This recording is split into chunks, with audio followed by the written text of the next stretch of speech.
Hey everybody, welcome back to another video. I'm Gideon with Standout Creative Studio. And yes, you can vectorize anything. In Illustrator, we have the pen tool.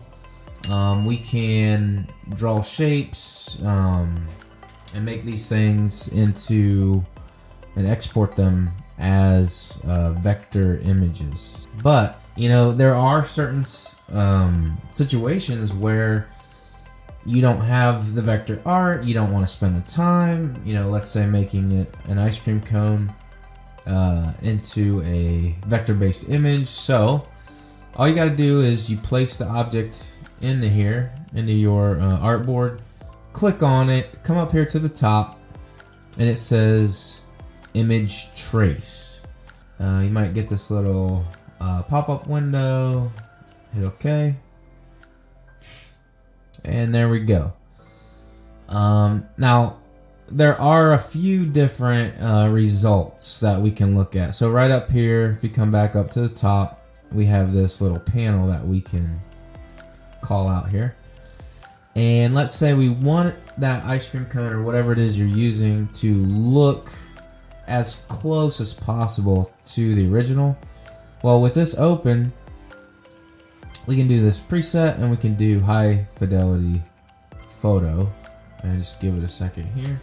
And look at that, ladies and gentlemen. So Illustrator, has done its digital magic.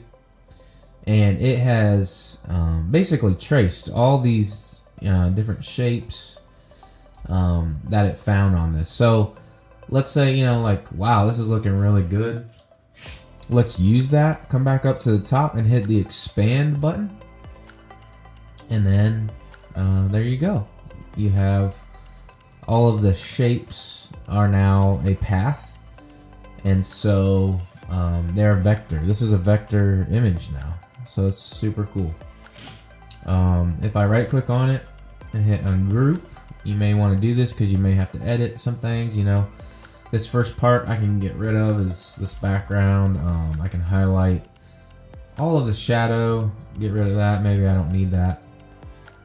And then check this out and come in here, and as we zoom in, you can instantly tell, this is not a high resolution photograph anymore. We have all of these different shapes that Illustrator has made for us.